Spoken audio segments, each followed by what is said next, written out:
کیا آپ کو پتہ ہے کہ اسٹیٹ کیا ہے؟ یا آپ یہ جانتے ہیں کہ ماڈرن اسٹیٹ کا آئیڈیا کہاں سے آیا؟ یا وہ کون ہے جس نے پہلی دفعہ سوورینٹی کی بات کی؟ یا وہ کون تھا جس نے ڈیموکریسی کی بات کی؟ یا پھر وہ کون تھا کہ جس نے پاپولر سوورینٹی کی بات کی کہ یعنی لوگوں کی حکومت؟ اگر آپ نہیں جانتے تو یہ ویڈیو آپ کے لیے ہی بنائی گئی ہے۔ میرا نام فیصل حیات ہے اور آج ہم ڈسکس کریں گے سوشل کانٹریکچولسٹ فلاسفرز، یعنی وہ فلاسفرز جنہوں نے ماڈرن دنیا کو شیپ کیا ہے۔ 3 بڑے نام ہیں۔ پہلا نام تھامس ہابس کا ہے، دوسرا جان لاک کا ہے اور تیسرا جین جیکس روسو کا ہے۔ اب تینوں کی اپنی اپنی فیلڈ میں ریمارکیبل کنٹریبیوشنز ہیں۔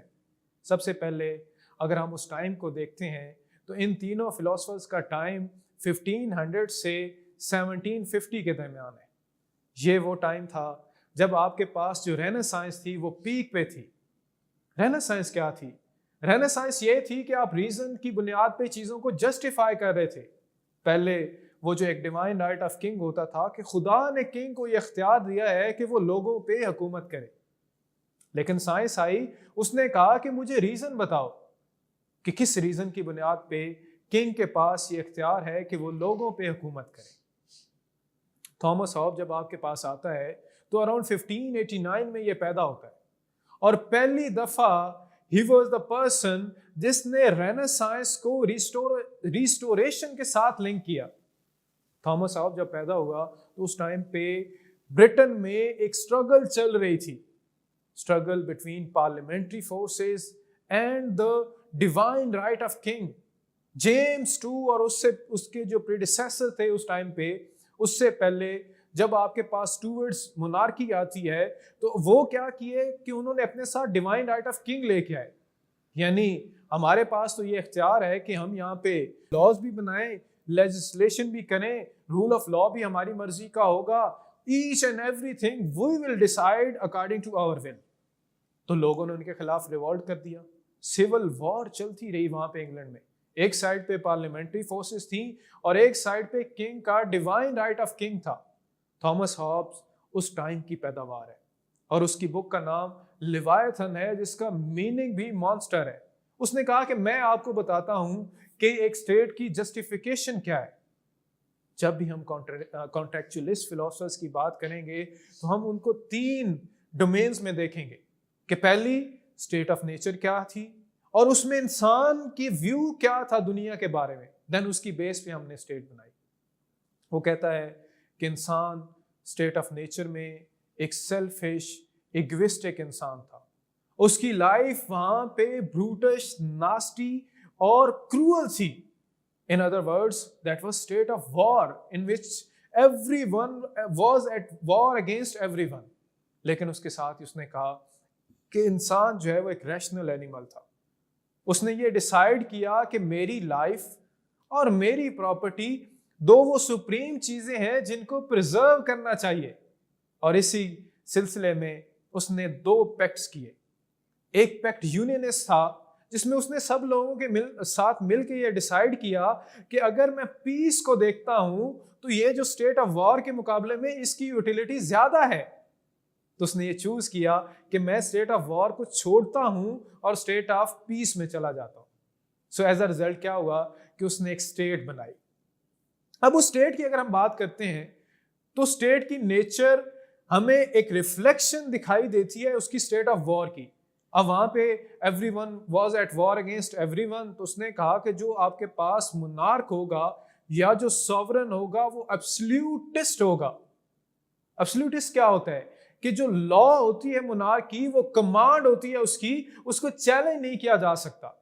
یعنی ایک سائڈ پہ جب ہم جی ایس سبائن کے اکارڈنگ تھامس ہابس کو دیکھتے ہیں تو وہ انڈیویجولسٹک دکھائی دیتا ہے، لیکن دوسری سائڈ پہ وہ مونارک کی ٹرینی کو پرپیچویٹ کر رہا ہے اور اس کو لوگوں پہ مسلط کر رہا ہے۔ اور اس نے پہلی دفعہ ہمیں ایک سوورینٹی کا کانسیپٹ دیا۔ اس نے کہا کہ لوگوں کے پاس یہ رائٹ نہیں ہے کہ وہ ریوولٹ کر سکیں اگینسٹ دیئر مونارک۔ रिवॉल्ट किस सूरत में कर सकते हैं कि जब सिविल वॉर ब्रोक हो जाए तो उनके पास ये राइट है कि वो सॉवरेन को चेंज कर सकते हैं। कोई लिबर्टी नहीं है। लिबर्टी सिर्फ और सिर्फ उन दो चीजों में है कि सेल्फ प्रिजर्वेशन और आपके पास जो प्रॉपर्टी की प्रिजर्वेशन है, अगर उस पर कोई मामला आ जाता है तो उस पर जो मोनार्क है उसको चेंज किया जा सकता है। सो एज अ रिजल्ट ये जो one sided view of human nature था, इसने थॉमस हॉब्स को मजबूर किया कि एक ऐसा व्यू प्रेजेंट करे about the state which was not accepted by any one of the community. और इसी वजह से ये कहा जाने लग पड़ा कि थॉमस हॉब्स जो है वो बेसिकली मोनार्की को रिस्टोर करना चाहता है। एक साइड पे बड़े पॉजिटिव्स थे जिनमें ये था कि इसने एक स्टेट का हमें कॉन्सेप्शन दी, देन उसके बाद हमें सॉवरेनिटी की कॉन्सेप्शन दी, जैसे वो कहता है कि जो लॉ है वो कमांड ऑफ सॉवरेन है। देन उसके बाद इसने रूल ऑफ लॉ की बात की और इसने ये बात की कि सिविल लॉ इज इंपॉर्टेंट।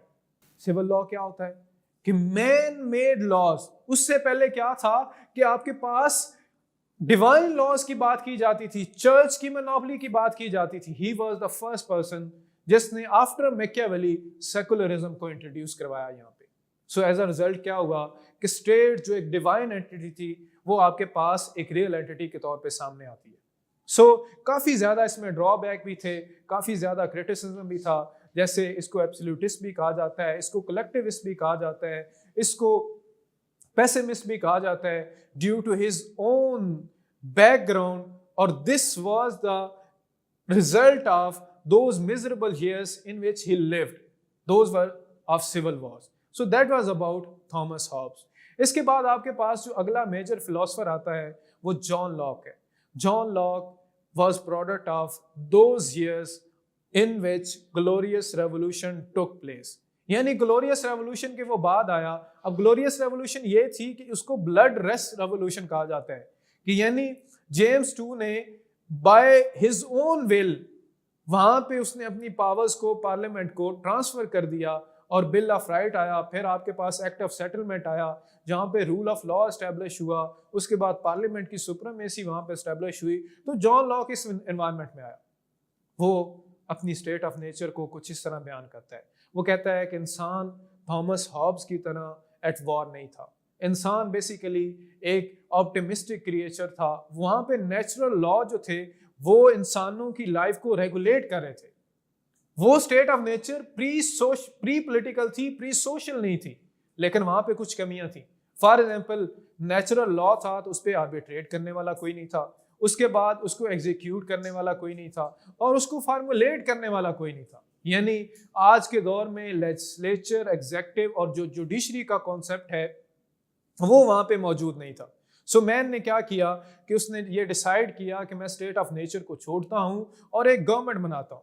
अब यहाँ पे ये वो पहला फिलोसफर था जिसने एक लिमिटेड कॉन्ट्रैक्ट की बात की। अब जो थॉमस हॉब था वो ये बात करता था कि आपके पास कॉन्ट्रैक्ट वन साइडेड है, उसमें जो सब्जेक्ट्स हैं उसको ना तो चेंज कर सकते हैं और ना ही अल्टर कर सकते हैं। लेकिन जॉन लॉक ने आके ये बात डिक्लेयर कर दी कि ये जो कॉन्ट्रैक्ट है ये म्यूचुअल कंसेंट पे मबनी है। जब तक ये म्यूचुअल कंसेंट होगी तब तक ये कॉन्ट्रैक्ट जो है वो वैलिडेट रहेगा या फिर इसको माना जाएगा। वो कहता है इंसान ने ये डिसाइड किया कि मैं इस स्टेट ऑफ नेचर को छोड़ता हूं। 2 स्टेप्स उसकी स्ट्रेटेजी थी। पहले उसने सिविल सोसाइटी बनाई और उसके बाद उसने गवर्नमेंट बनाई। स्टेट जो थी वो परमानेंट थी और गवर्नमेंट क्या थी, उसमें एग्जीक्यूशन का रोल प्ले कर रही थी। Then he was the first person जिसने आके एक लिमिटेड सॉवरेनिटी की बात की। उसने कहा कि ये जो गवर्नमेंट है इसके पास कोई एब्सोल्यूट पावर नहीं है, जैसा कि थॉमस हॉब्स के मोनार्क के पास थी। ना वो लोगों की जो फंडामेंटल राइट्स हैं, यानी right to life, right to property, right to liberty, जिसको उसने कलेक्टिवली प्रॉपर्टी का नाम दिया था, कि इसको वो वायलेट नहीं कर सकते। इसी वजह से जॉन लॉक को क्लासिकल लिबरलिज्म का फादर भी कहा जाता है। He was also the father of modern democracy. उसमें उसने सारे फंडामेंटल राइट्स को प्रिजर्व किया और उसके बाद उसने राइट टू रेवोल्यूशन दिया। उसने कहा कि ये जो आपके पास सब्जेक्ट्स हैं जिन्होंने ये पैक्ट किया है, उनके पास ये राइट है to revolt against their sovereign in case कि वो सॉवरन उनकी जो इंटरेस्ट हैं उनको फुलफिल नहीं कर पा रहा। सो एज अ रिजल्ट हम देखते हैं कि जॉन लॉक ने बिल्कुल 180 डिग्री एक डिफरेंट व्यू प्रेजेंट किया, और उसकी जो गवर्नमेंट या स्टेट है वो हमें रिफ्लेक्टिव है आज के दौर के सिस्टम की। आज के दौर में आपके पास डेमोक्रेसी है, इलेक्शन साइकिल है, फंडामेंटल राइट्स हैं, ये सारी की सारी चीज़ें जॉन लॉक की वजह से हमारे पास आई। इससे अगला जो फिलोसफर हमारे पास आता है जिसने एक्चुअल में सोशल कॉन्ट्रैक्ट के नाम से एक बुक लिखी थी, वो है जीन जैकस रूसो, जो जिनेवा में पैदा हुआ और बेसिकली फ्रेंच था। अब उसका जो व्यू पॉइंट है वो बिल्कुल डिफरेंट है from John Locke and Thomas Hobbes.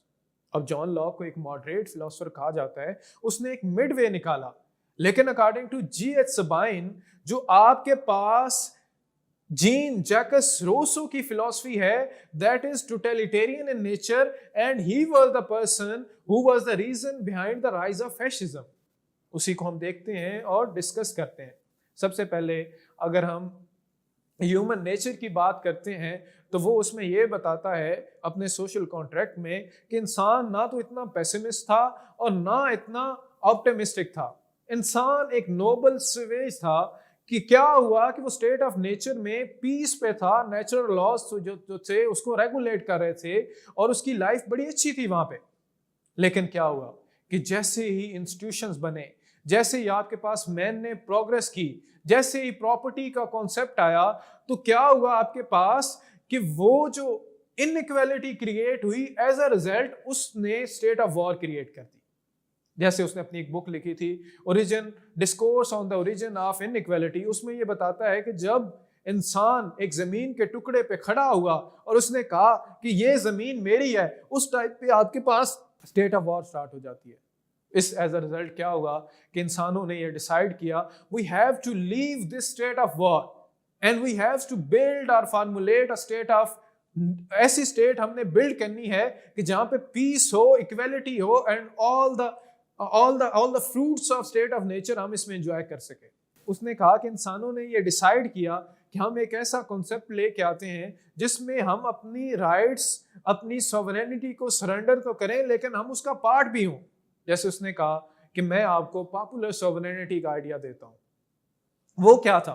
उन्होंने कहा कि ABCD 4 आपके पास लोग हैं, चारों ने अपने जो राइट्स हैं या जो अपनी सॉवरेनिटी है वो एक दूसरे को सरेंडर की। अब वो इटसेल्फ जज भी थे, देन पार्ट ऑफ सॉवरेनिटी भी थे। वो सॉवरेनिटी इंडिविजिबल थी, अनलिमिटेड थी और उस पर कोई चेक नहीं था।